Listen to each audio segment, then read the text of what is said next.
What was the score? 27-13? Yep. Thank you, Chuck Clark. Wait a second. Was that exactly my score prediction? Might have been, especially if we really ragged on you. Oh, snap. I think it is. You're going to have the victory lap on that because we were ragging on you that you always pick that. You gotta be kidding me. Welcome back to One Winning Pod, where my score prediction was correct. Oh, man. This is going to all be in the show. This is so genuine. I was like, the score was 27-13, right? And they're like, yeah. And I was like, wait a second. That was my score prediction. Wow. So thanks, Chuck Clark, for not tackling. The Ravens win in the Superdome in New Orleans.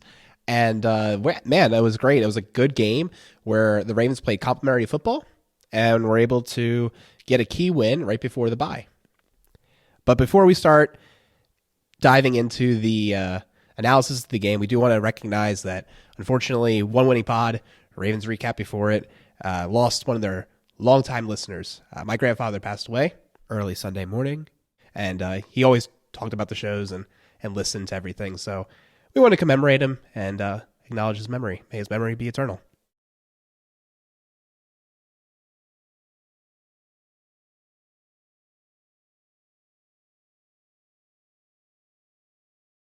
Do you want to go, Peter?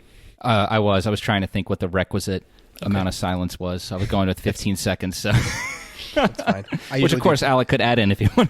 I usually do 10 in the show. 10. Okay. Not that we have as many opportunities for this, but... Yeah. I mean, I felt, especially, everyone else we've done that for has been someone from the Ravens organization or something, pop culture that we have a great respect for. That's not Ravens related, but, still starts with the letter R. But, yeah, I mean, unfortunate, man, prayers to you and everyone in your family is affected by that. And obviously for your grandfather, first and foremost. I didn't meet him too many times in my life, but great guy to talk to. Really enjoyed talking about the Orioles resurgence when we picked up that furniture from his place for your new spot over the summer. Definitely was disappointed to hear that. But yeah, the Ravens, I can segue to this as best as I can. We in the flock had a great victory to celebrate here. The Ravens went on Monday Night Football to the Superdome. Tough place to play on the road. A Saints team that looked last week like maybe they were starting to figure things out, or maybe they were just playing the Raiders. They were just playing the Raiders. We found out this past weekend after Jacksonville came back and beat them. But yeah, this was a team that had a tough defense, had some playmakers on offense, and the Ravens, there was never a doubt who was going to win this game. They go into the bye week on a 3-game win streak, and even with the injuries that they've had, you're looking at the state that this team is in, at the fan base right now. I think this has got to be the most confident we've felt about the Ravens since probably going into the bye in 2020, if you think about it, because 2021, even when they were putting up all those points and winning games, those were all close games, and we were all wondering much longer could they go with the injuries on defense. So, yeah, this is a high right now for the fan base as far as I'm concerned, and we'll just have to see if they can continue to ride this wave of momentum that they're going into on the bye week. So I'm feeling in a good spot about this team. How about you guys? I told you guys. I was hoping this would be like what I imagined the Giants game was going to be, and that a team coming off a really, a great win the week before, and the Ravens are just a better team. And what do you know? It didn't happen with the Giants, but it happened with the Saints. Yeah, I think it was like the head coach, was it Dennis Allen afterwards, or maybe it was like Andy Dalton or something, had said like in the post-game presser that the Raiders and the Ravens are basically like polar opposites. And it certainly showed it. Ravens were pretty much in control the entire game. Never really got to a point where, the Saints were really making a comeback. Maybe there was like one drive in there, but watching it live, wasn't really worried. So yeah, it was a great win, especially one where so many injuries on offense. Andrews and Gus both out. So yeah, I mean, it was great to see, man. I've been waiting for a game like this. Honestly, most of the year. I guess you could say the Jets game was maybe kind of like this, but even in that game, I think it was a little bit closer than what the score indicated. This just felt like a really good win, a very solid win, a game that we needed to take away a victory from against a lesser opponent. Yeah, and I think when we're looking at this game, we might want to look at the offense first, because that was the bigger question going into this game. We found out before this kickoff, a few days before kickoff, that Rashad Bateman, unfortunately, is going to be out for the remainder of the season. So that's a big blow to the offense, obviously. There was question as to whether or not Gus and or Mark Andrews would suit up for this game. Both of them ended up staying on the sideline. Obviously, Dobbins is still making his way back from injury. So if you look at that, outside of Lamar Jackson, going into the season, those are the Ravens' top 4 playmakers that you're looking at there. Mark Andrews and Bateman, clearly the best pass catchers, and Edwards and Dobbins, your best ball carriers. So you look at that, and you're going on the road on Monday night against a defense that is maybe not among the league's best, but a very strong unit. And you had questions there, like, is just Lamar Jackson going to be enough in this game? And he was. And if you look at it, it was really the Lamar Jackson show, plus Kenyon Drake. And really, I think when we're talking about all this offense, everything that went well, it starts with the play of the offensive line, who in this game we can nitpick, but overall they set the tone, and I think that was a big reason that allowed the Ravens offense to be as effective as it was with so many key guys out.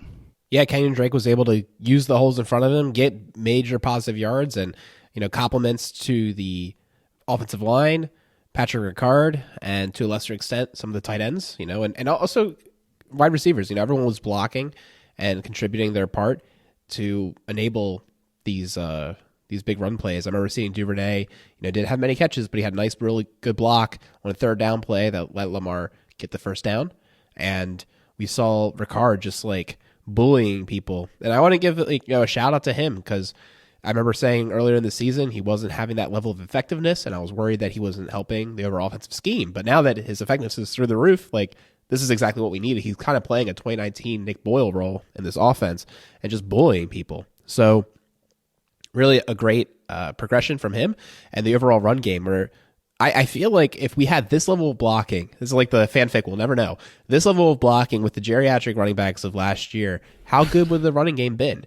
Even though it doesn't feel like it's a whole new line, it really is. I don't know. It's 3 new people, so I guess it should feel like more of a whole new line, but some of it feels, I don't know.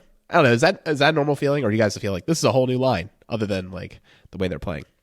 There are definitely a lot of things that they're doing better this year that they really hadn't done much years past, right?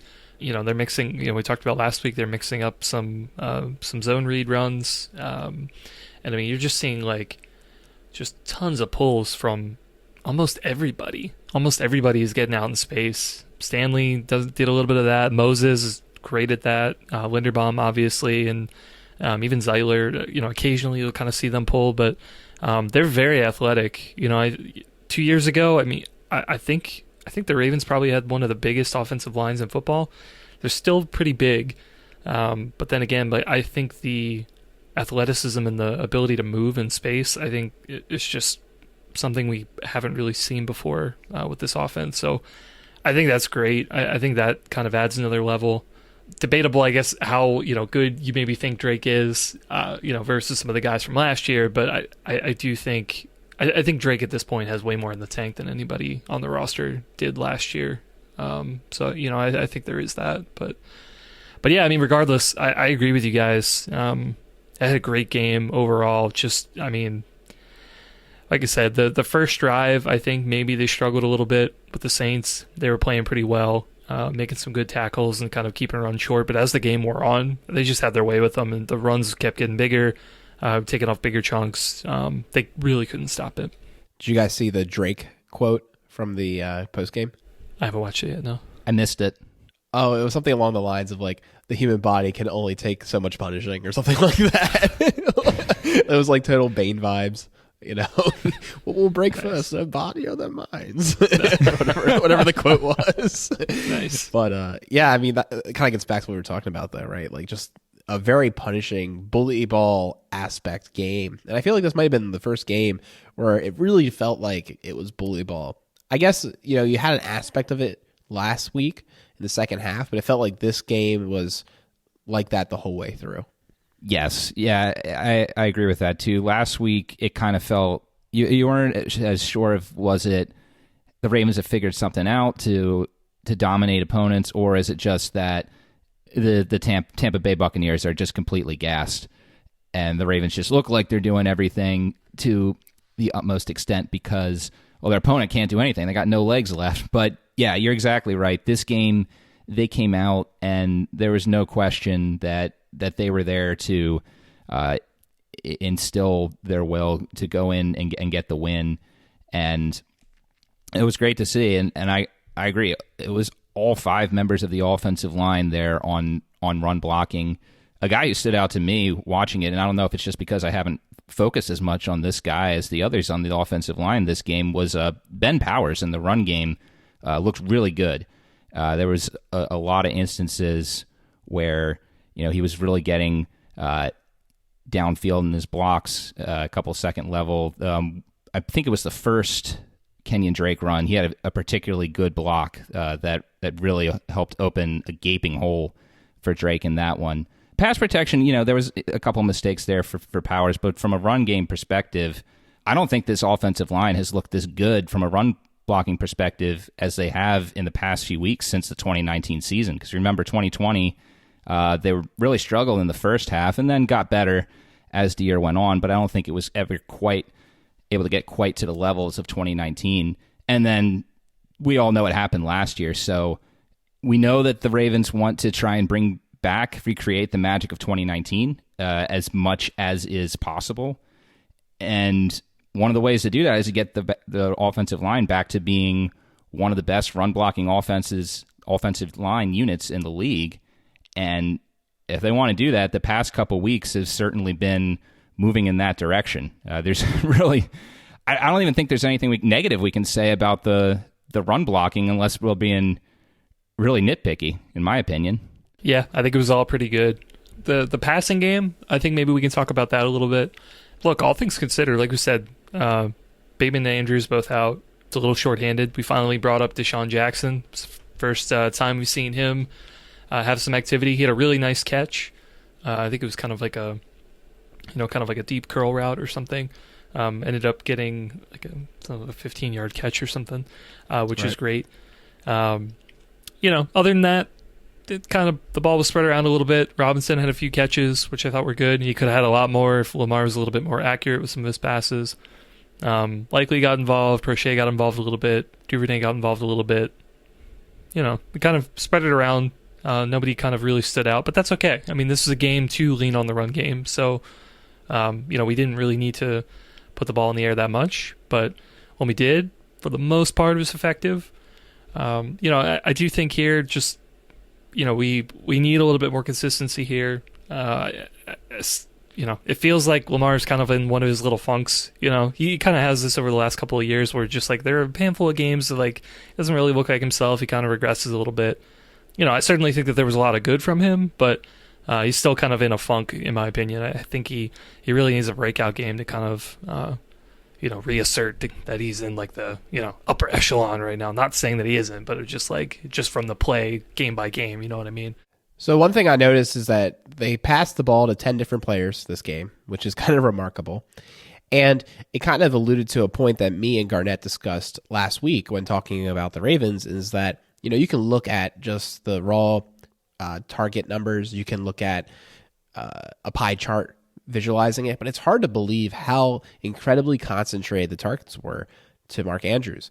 He had more targets than any 2 other players combined, including guys like Duvernay and Bateman, or likely. These guys are kind of the ones that have followed in the footsteps as far as targets go. And similarly, if you do the math, this is from before this game, the Ravens wide receivers averaged 12 targets a game, which is just like nothing, right? Like, isn't that crazy? Because, then you think about it, it's like, all right, these guys are getting like 3 opportunities a game to make a play, to make a splash. And it's not that surprising that, it's hard for us to ever have a game where we're like, oh, they had one play, two plays here, that like they don't get their name called often. And maybe it's a byproduct of passing density. I mean, that's definitely part of it, but it's also, I think, a byproduct of the fact that we do send the ball in a lot of different directions. Like, it looks like Ricardo gets one target a game, tight end 2-3 is getting a couple targets a game, and things like that. So I just thought it was worth bringing that up, the running backs too, that like, what I noticed in this game is some nice splashes from the supporting cast. They didn't get many opportunities, but when they did, Deshaun Jackson provided, kind of a decent spark. And I was like, man, this guy's pretty old for like he's like one of the best geriatric ones. And I think the name Steve Smith came up. Like, I mean, we're not trying to make any like super huge expectations for him, but he just had a little bit of that like veteran dog, and it was kind of exciting. And then, of course, like Prochet had 2 great catches, looked beautiful. And then, like Duvernay, like I said, he had the one catch, and he also had the blocks, and just like, I think he had something too. So even though these guys aren't having like a huge fantasy day or anything like that, I think they're contributing to the offense and helping it, run on schedule. Yeah, definitely. And I think that's a good point that you brought up. You can look at the box score of these guys, and you're going to say like, well, okay, no one in this game for the Ravens from a receiving perspective had more than 2 receptions. You just look at it that way and you're kind of like, well, okay, the passing offense struggled, but that's really not the case. Like you're saying, it's just that the Ravens had a plan to spread the ball around without a primary receiver. And honestly, if you look at, that was probably a good strategy given what the Saints were able to do the previous week, which was basically just shut down Devontae Adams of the Raiders, and then after that, the Raiders just didn't have an answer for that. And yeah, Deshaun Jackson, I agree. He did look better than what I thought. We're not going to get prime of his career Pro Bowl Deshaun Jackson. If we were, he wouldn't have been available for as long as he was this season. But yeah, he came out there. It looked like him and Lamar already had a little bit of a rapport. Unfortunately, he did leave the game with a bit of a hamstring tweak, so we'll see if that keeps him out. Good thing the bye's next week, so hopefully that'll give him some chance to rest up. But yeah, it's not a game where we saw any one receiving target have a monster performance, but it was the definition of a team effort. And I may have misheard you on. Did you say 10 different players caught passes in the game? That's what I thought it was. Maybe it was 10 targets or 10 players targeted. Oh, no, you're right. I got mixed up because it's only 12 receptions. Yeah, no. Yeah, 10 different players. Only Prochet and Drake had multiple grabs. So, I mean, you can look at it in one of 2 ways. One way you can look at it is just like, okay, well, they didn't have any one guy step up and be the guy to carry the team. But at the other way around it, looking at it is like you got all these guys that can make a play when you had all these injuries in. So I'm not sure if that formula works all the time. So hopefully Mark Andrews can come back post-bye, but it was still great to see that in this game and see that had no negative impact at all on the game script for the Ravens. Yeah, well, I mean, that's, just to kind of reiterate kind of what I was saying earlier is that, Robinson, I think, could have had at least 4, maybe 5, I think, catches. Honestly, Lamar missed them on almost all of them. I think he had a really great catch, which I think it ended up either converting a third down or maybe getting like a long second into like a 3rd and 1 or something, where he'd be kind of bullying all the corners and safeties that were trying to tackle him and just like kept pushing upfield. It was a great play from him. I think that was probably his only catch. But yeah, he had a few other ones where, he got open in the flat. Just the ball a little bit behind him. I think he had one, he was deep down the left sideline. It was missed there. And then, could have had a potential touchdown as well and other drives. So, I think, yeah, I mean, just to set expectations here, right? That it's not that the guys aren't stepping up. Like, they certainly can. It's not that they're necessarily unproven. I think, there are some things on the passing offense that still need to click. And, back to what you guys are saying, like that was the big downside for 2019 is with so few targets and attempts, right?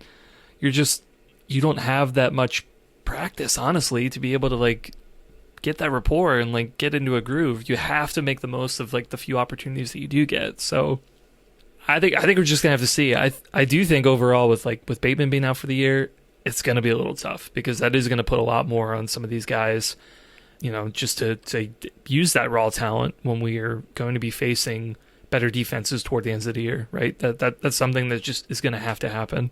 And yeah, just off the top of my head, between the receivers that we have now in 2019, they're pretty close, honestly. Andrews is the big constant that you're going to have him in both teams, but other than that, yeah, I don't know. I don't know. Maybe that's a conversation for another time as well. But as far as how the Ravens want to construct this offensive roster, but I think regardless, what you guys are saying, right?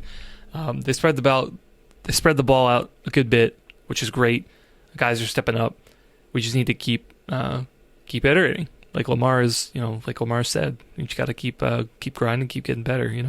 Yeah, since we are getting into the bye week now, I think this is a great time to talk about that and how this receiving group might look going forward. And I am glad you keep harping back to Robinson, because we saw last week he stepped up, he had some more catches, and he had an opportunity for a bigger game this past week. I'm really interested to see how he comes out of the bye. It seems like he's starting to find a little more of a space for himself in this offense. The first 5 weeks of the season, he had one game where he had more than 3 targets. That was week 1 against the Jets.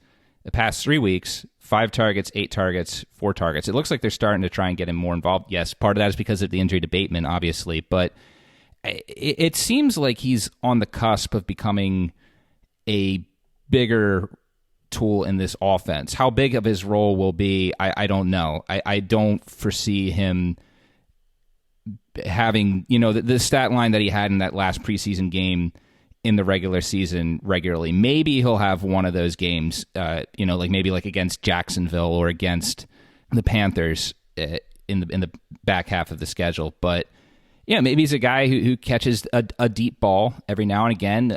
He's got the height to be a red zone threat if him and Lamar can get that timing.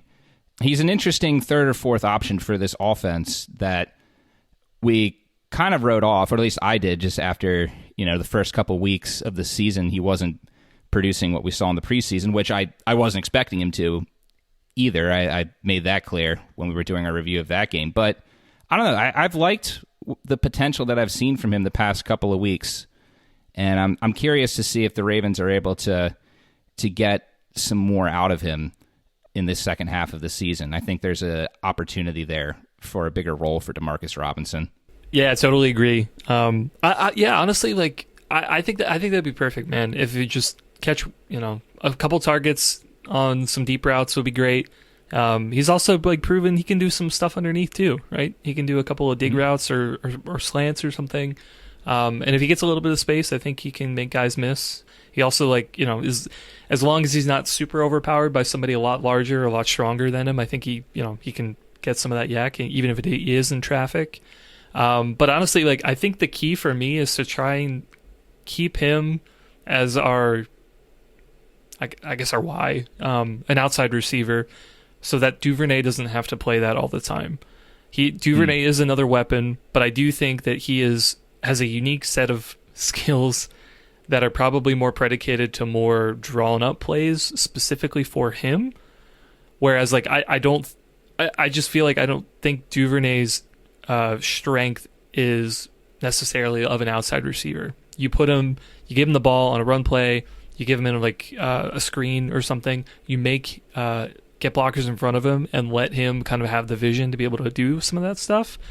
So we don't need him out there, but if we have a guy like Robinson, okay, now you can do that. You can make him run deep. You can make him be a blocker for Duvernay, and now you can, kind of keep him in a position where he can have more success. Because he's proven it the first couple of weeks. Duvernay was on a crazy run with all the touches and a couple of touchdowns that he was getting. He's quieted off a little bit. I think that's kind of related maybe to just the injuries that we've seen. He can do some of these things, but to really kind of have him be successful, you got to have a couple of those supporting players around him that enable that to happen. Well, I do think one other thing I want to hit on with the offense before we go to talk about the defense is just to circle back. We did hint a little bit about Kenyon Drake's performance, but just again to show, to highlight how he's been, this is a guy that wasn't even supposed to be on the Ravens roster. The Raiders cut him for reasons I can't remember, and with the Ravens obviously signed him as security. We already had Mike Davis here, and Justice Hill was ready to go in the start of the season. Drafted Tyler Beatty. We expected that he would get some carries. He's so far seen no regular season action, but Kenyon Drake's been a solid constant on this offense. Sure, not every game he's having big plays, but Dobbins, Gus, and Justice just in and out of the lineup. We've still had Drake here, and he's been more effective than any of the vets last year. Freeman, Bell, Murray were just a good move by the Ravens. Not a guy who's overpowering, like we're saying, or replacing the production that we're going to get from those guys when they are healthy, but just a steady hand that's helped keep this offense on track. Part of that's been the offensive line, but also Drake's been doing pretty well himself. So hopefully that he can continue to be that consistent hand when the injuries are unfortunately happening. But it's a critical move in the off and right before the season, and it's definitely helped the offense so far. I think one crazy sequence I'd like to point out was, well, Mike Davis didn't get many snaps, and I still wonder why he might be in there. I guess the reason why is his pass pro. Bro lit somebody up and then caught the pass in the flat in his limited action. And I do remember that play. Yeah, that was great. it was kind of like one of those, like, I'm only going to give an opportunity. I'm making the most of it. I'm so glad you brought that up. I thought you guys were going to skip the offense and go right to the defense without mentioning it. But anyway, now that we've done that, why not? Let's go to the defense. That sounds good. I got to say, yeah, I think the big thing for this game, man, I think the battle was won in the trenches. I think the defensive line has been performing at a really great level this season. I think, man, everyone's kind of stepped up. Matabuke continues to just look great. Definitely much improved over the last couple of years from him. Campbell, Houston had an amazing game, 2.5 sacks, interception, looked incredible. Yeah, man, the front seven, I thought overall, it's starting to dominate. It's really exciting, especially with adding Roquan. Whew, man, I think his defense is going to be really good. We're going to start to see some even better things. Yeah, we advertised Roquan in the preview pod as the missing piece to this defense, and it's only one game, but he was as advertised, and he made his mark early. It was early in that first quarter where he was making stops against the run. He was all over the field in the game. Just a great first debut for him. And, Patrick Queen also had a good game on Monday night, which isn't too much of a surprise. We saw last season that when the Ravens brought back Bynes, that helped his play. We saw an improvement in his play there. We saw the same thing in 2020. Patrick Queen just plays better when he's got a guy who is in his prime knowing what he's doing right next to him. That's able to just do his thing better, and we saw that. So great play there by both those guys. And then, of course, if we're going to talk about Roquan Smith, we got to talk about the other guy making their debut for the 2022 Ravens on Monday night. The guy wasn't a new signing, just a guy back from injury. Tyus Bowser came back, and he also made a statement early in the game. He had 2 pressures of Dalton in the first quarter, was in the backfield several other times during the game. Maybe pass coverage was a step behind where we've come to expect from him, but very good early sign from Tyus Bowser in this game as well. I thought he played really well in that game as well. It's called the front seven, but in reality, it's like, 11 players that we're talking about here that are contributing, maybe more. And the reason why this is so significant is because, my gosh, we're seeing everyone stock up. I don't think there's a single player on this team in the front seven that we're not saying is improving right now. It seems like they're getting better, and it's super exciting because, like you mentioned, like there's a whole plethora of names to talk about. So let's start with the middle linebackers.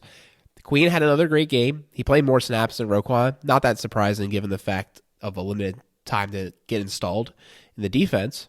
But he had an awesome play that enabled that first sack by Houston. He just like shot in there, occupied a man, and let Houston do his thing. So I think you got to give him credit for that. And then you see Roquan, his big thing, I know we talked about his good tackling, but he just stops the momentum like that.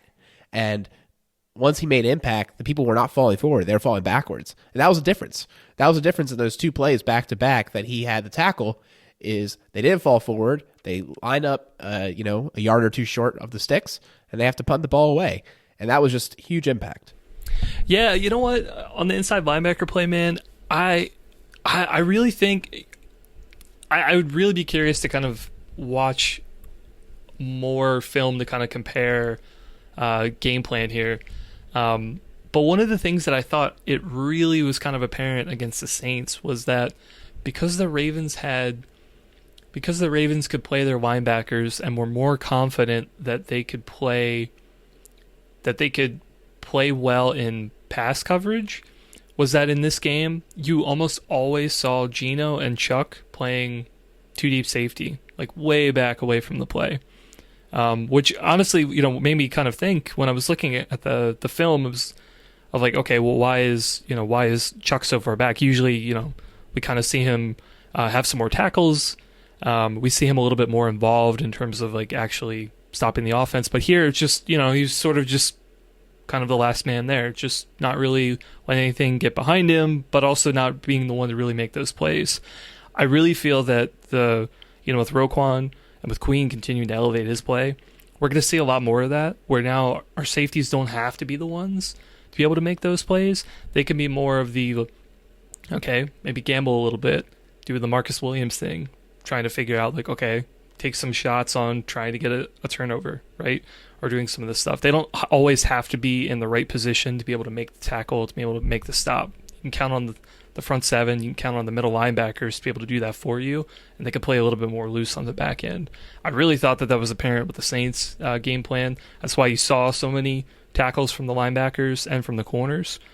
You didn't see that much as far as the safeties. Some exceptions, like Hamilton, I think he was playing a lot more close, and he was a lot more involved for some of that stuff. I would not be surprised if that trend continues, especially as Roquan gets more ramped up, and we start to have maybe Marcus Williams back in a couple of weeks. I think that's going to be way more apparent. Yeah, I think that's a good observation, and the stats really back up what you're saying too. Both Chuck Clark and Geno Stone only had a single tackle apiece in this game, and part of it is like you're saying, they were playing so deep.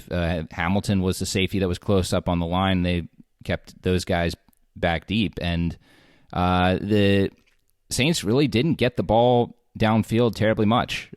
Chris Olave is their rookie first-round pick this season, as most of you listening are familiar with. He's been having an excellent season, and the Ravens kept him in check pretty much. He got his catches, but nothing that burned them. It was a very quiet 6 catches for 71 yards. Most of those catches were on the Saints' first drive and last drive of the first half, if I can recall correctly. They kept Taysom Hill in check, which not a huge shocker. The Ravens defense, I don't think, is a unit that's going to get fooled by that type of player that Hill is. But still, again, keeping him in check was something that, if you're keeping him in check, the linebackers are going to have a lot to do with that, as well as Kamara. That was something I was concerned about going into the game personally. We saw what Kamara did last week to the Raiders, and in the post game, the Saints pointed out that they felt they had a good matchup against the Raiders linebackers, and we've seen this year that without Roquan, we've had some issues in coverage with interior linebackers. The Saints weren't able to get him going in the receiving game. So part of it may have just been having to do with the Saints. They have weapons that can beat you, but they're not an offense like the Bills or the Chiefs or the Bengals that have multiple guys where it's like, okay, if you shut down Chase and Higgins, you still got to worry about Boyd and Mixon or something along those lines. So that did make it, I think, a little easier for it being the first game when you're putting in Roquan and seeing what the unit can do with him, seeing what plays he's ready for with the unit. But you can only play who you're lined up against, right? So given the assignment that they had, they did a great job, and they've got that on film, and they've got a bye week to look at what went right, look at what they can improve on, and it's certainly going to be interesting going forward to see what new wrinkles are in this defense, what new strategies, like you're saying, Chris, is this going to change how they can deploy not just the safeties but other positions as well going forward. Might see a lot of new wrinkles from this defense out of the bye week. Yeah, I definitely want to dig into that a little bit more. So, as you kind of alluded to, I'm taking some of these numbers from Ken McCusick's site, but we saw a lot of big nickel. And the big thing you can pull out of this whole thing is that Hamilton played 76% of snaps this last game. And that was, I think, his biggest number to date, and also his most impact with like the interception that was overturned due to baloney. I'll use Lamar's word of the day, baloney. And Lamar's word of the day is baloney. Sorry, I've been watching a lot of Sesame Street with my kid. That's what it sounded like right there. No, I know. I appreciated it. But yeah, we saw this big nickel. It was extremely effective. 15 plays, 55 yards for 3.7 yards per play. And we also saw a rush nickel, which I think is what me and Chris thought was the race car, which is 3 outside linebacker and 2 inside linebackers. Because we think that generated 2 of the sack plays, and we thought that was race car packages, but it guess technically was a rush nickel. Another beautiful package, right? And we just see McDonald having a lot of fun with his confidence and coverage in the back end and the versatility of the players that we have. I also think the big thing we noticed too, part of it was game flow, so you can't extrapolate too much, but they did have confidence having Roquan out on an island. He was the only linebacker out there a couple times, and similarly they had it with Queen.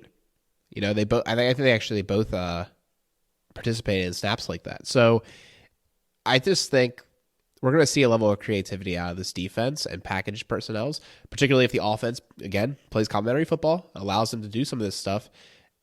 That will be super exciting. I think one of the last things I want to say in this little piece is that the offense had a down drive, and I thought that was the drive that could be the nail in the coffin. And I said the defense needs to come up big, and they had those sacks to trigger a 3 and out. And I was like, boom, there you go, complementary football. So, yeah, I mean, I just like the way each side of the team's lifting each other up right now. Yeah, for sure. It's great. Another kind of on the packages, one, I think there were a couple plays for this, but the most apparent to me, I think, were the one drive the Saints were driving into the red zone, and then I think we forced them to a field goal. I think it might have been the second field goal that they got.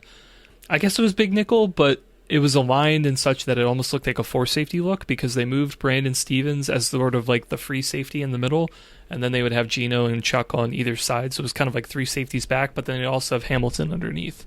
And I think they ran that twice in a row, if I recall. That's pretty interesting. I feel like we wouldn't see that very often. Obviously Stevens can play safety. He did a little bit of that last year, but he's more of a man corner this year. But I thought that was pretty neat. Something that we kind of, at least I hadn't seen before, and it seemed to work pretty well. Yeah, that was alluded to as a standard dime, where you just assume Hamilton as a cornerback in his nomenclature. And also, like you said, 11 plays, 63 yards, 5.7 yards per play. And it was used 8 of the first 9 plays on the last drive. That was what, they ended up getting the field goal. So great memory, Chris. Yeah. Man. Well, if we're talking about the defense, we certainly can't gloss over the game that Justin Houston had. Not just the game that he had, but the year that this guy is having right now in his age 33 season. Very inspiring for us, as we're not as far away from that as we would like to think. What's incredible here is not only is this guy had at least one sack in every game that he's played this year. He is second in the league right now between Matt Judon is leading the league in sacks with 11.5, and Justin Houston is tied at 8.5 with a few other players, including also former Raven and former almost Raven again, Zadarius Smith. But what was fascinating to me with the huge defensive culture that the Ravens have had, Justin Houston had became the first player in Ravens history to have 3 games strung together with multiple sacks. That's just incredible given all the defensive names that have played for this team. And also for him to be doing it at this year, and especially last year, he made some plays, but certainly wasn't looking anywhere as spry or as a force as he is this year. So Justin Houston just having a year none of us were expecting, and he was one of the best players on the defensive field last night, one of the best defensive players on the field, period, last game. Yeah, you can't gloss over it. He's having the biggest impact of all of our edge rushers as far as, dominating in the limited snaps he's getting, so to speak, or benefiting from the fact that he's not playing as many snaps. And yeah, it's crazy. In his press conference, he alluded to the fact that he considered retiring. And I think that was somewhat news. It wasn't terribly surprising, but he never really, I guess, publicly acknowledged it. And he's saying that he doesn't even know what he's doing out there half the time. He just is succeeding and is trusting God and all this good stuff. And it is a beautiful thing to watch. Fountain of youth. Him and Campbell have been, drinking from it. Something's going on at the castle, and it's a beautiful thing. Like, I think he had a great game, and I think Campbell also had one of the best games. Maybe that infection was there longer than we knew. And, got it cleared up. I don't even know, but it wasn't even like he was playing poorly before. I felt like he had a little bit extra spring in his step. Yeah, I mean, he had the pass deflection, some pretty good pressures. I don't have the stats in front of me, but I'm sure he had a few pressures that were probably tallied.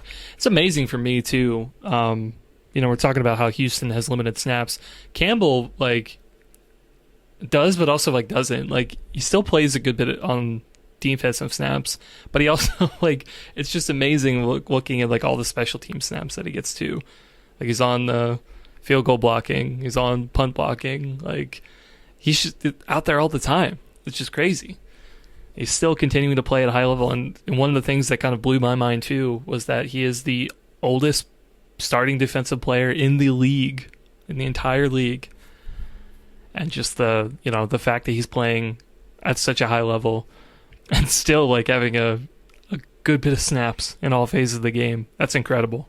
I might have been remembering incorrectly what they said on the broadcast, but I thought the wording they used was that he's the oldest player to take a defensive snap in the NFL this season. So not just, not only is he starting at his age, but apparently there's no other defensive player older than him currently, who's seen the field this year. That seems a little hard to believe because, 36 is clearly up there for a defensive guy, but I don't know. That's how I interpreted what they said, but you'd have to go either back. way. Yeah, the closest people I can think of are maybe Patrick Peterson and J.J. Watt. They were drafted in 2011, but Campbell was drafted 3 years earlier.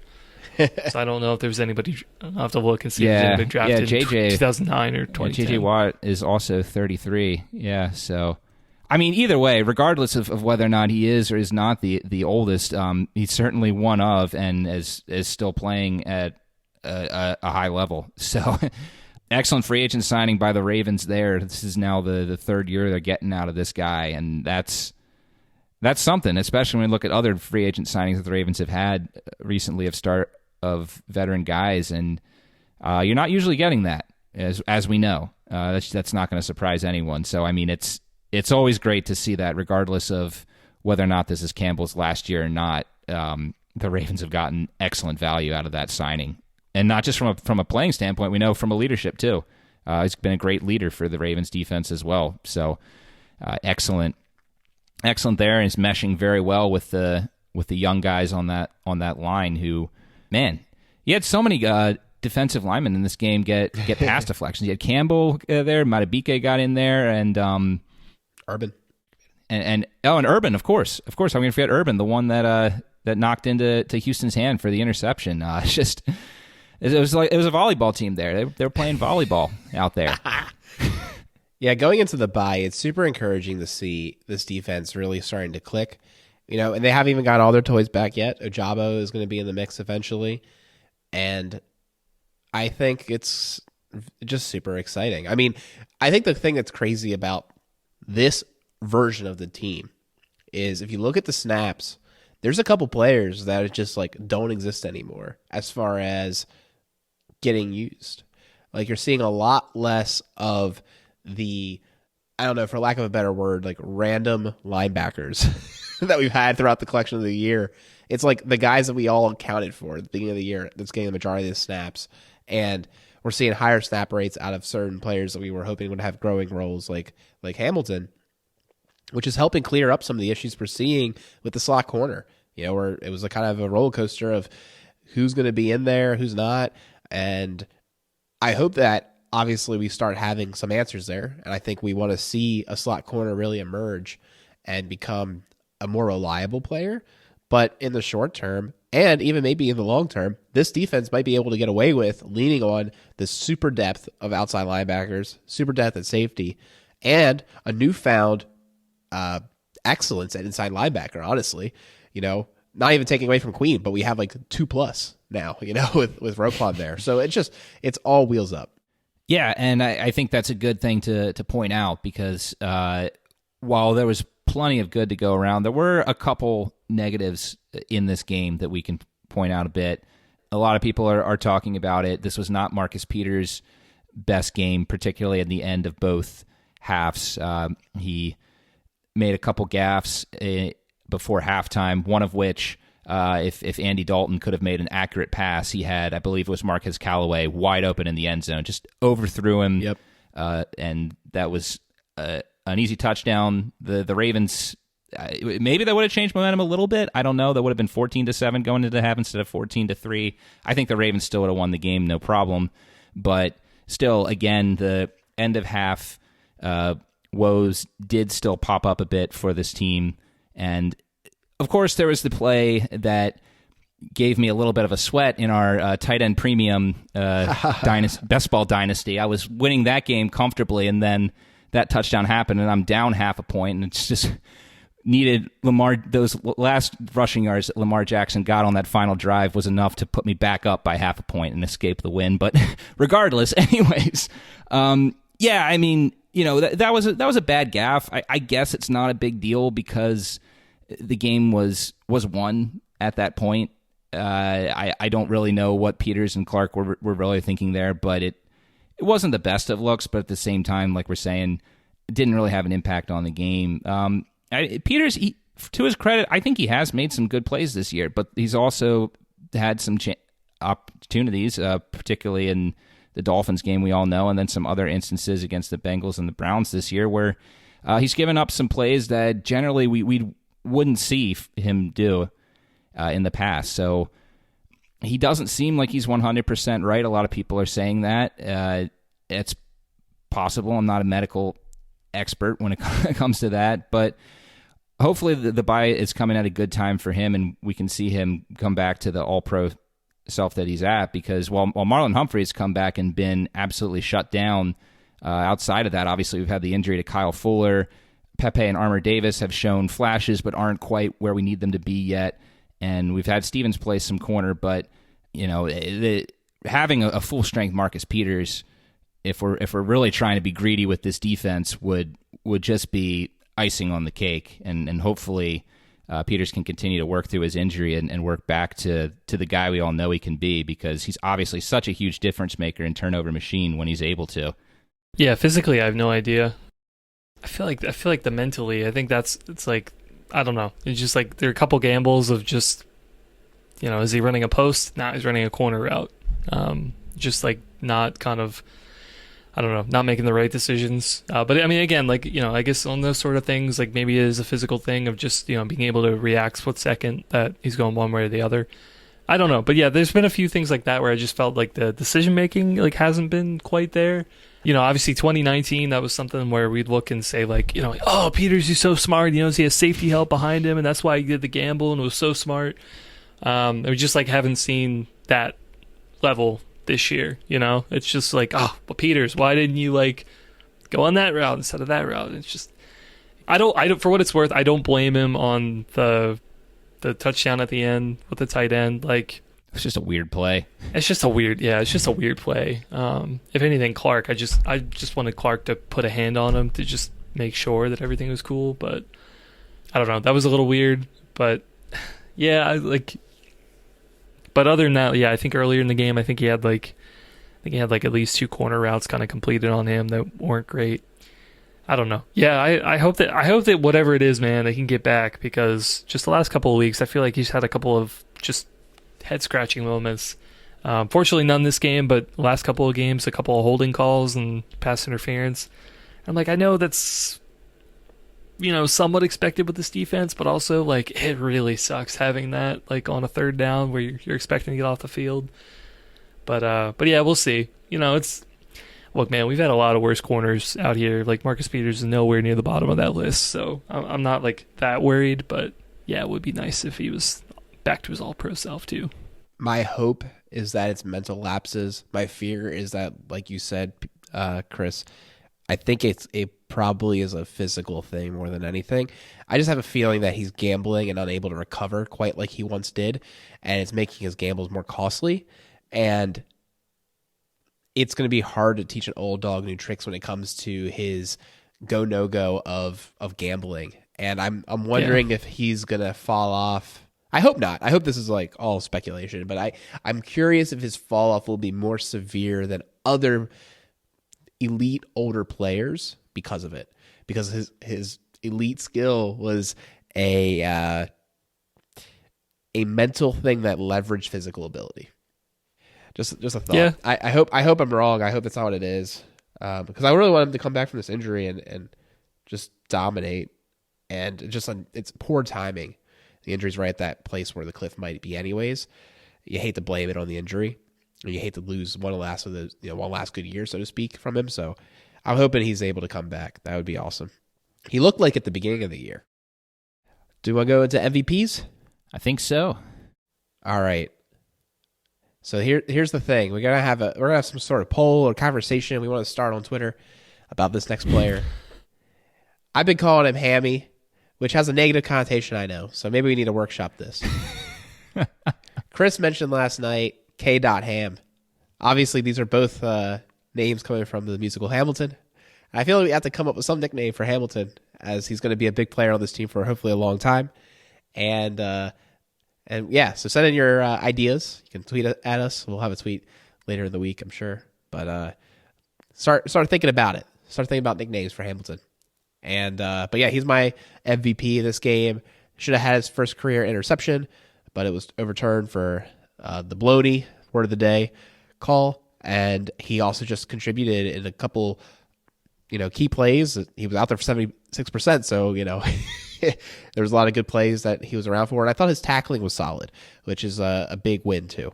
So congrats to him being able to earn a spot in most packages like Harbs alluded to during the presser. Nice. I'll go ahead and give mine. I'm going to give mine to Kenyon Drake. I think Houston would have been an obvious one, but I wanted to pick Drake because I was probably sure that Peter wasn't going to go to Drake. But yeah, I mean, he's, like we said earlier, he's been looking incredible. There's a couple of games that we've had from him, the multi-touchdown, many yards, just kind of taking over games.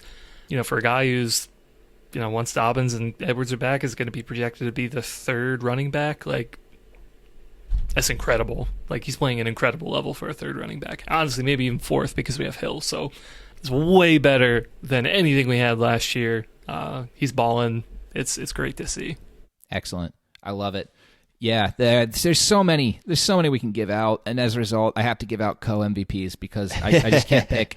I just can't pick one He's player. So greedy. I've left. The obvious one is Justin Houston. Obviously, he got the big sexy stats. He got the 2.5 sacks. He got the 1 interception. He had a great game, but I think we also got to give it to Marlon Humphrey.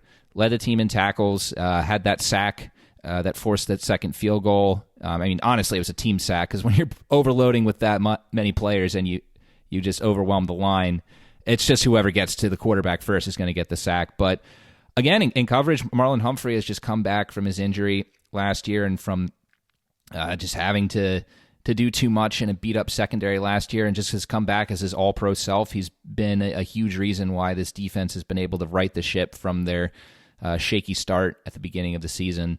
Both those guys, Houston and Humphrey, among many, many deserving names from last night's game, and those are just the two that it's going to come down to for me this week. Well, that was a lot of fun, guys. Thanks for listening to the show. It was exciting as always. As far as our schedule, since this week is the bye, I think we're going to come out with an episode of the NFL picks on our YouTube channel. That'll come out later this week. But we'll be back the following week to talk about the upcoming matchup, one of the first home games in a while, the home matchup against the Panthers. I'm excited for that one. As always, you can find us on Twitter at WomaningPod. You can also find us on YouTube under the same name. Peter, actually, are you doing any more history corners for this week? Or I guess that would be something that maybe come back a little bit later, right? Yeah, I'm taking a break in the bye week. It's going to be a bye week from History Corner, but we've got some stuff lined up for the second half of the season. So it's been a fun little project this year. I appreciate the feedback that everyone has given who has reached out. It's been just another fun thing, for us to look back at in the fan community. A pretty fun thing on Purple Friday. So yeah, continue to check that out. We'll have more stuff going through the end of the year with that. Nice. All right. Well, thanks for the update, Peter. Well, we'll be back and to talk to you guys soon. And in the meantime, go Ravens. Take care.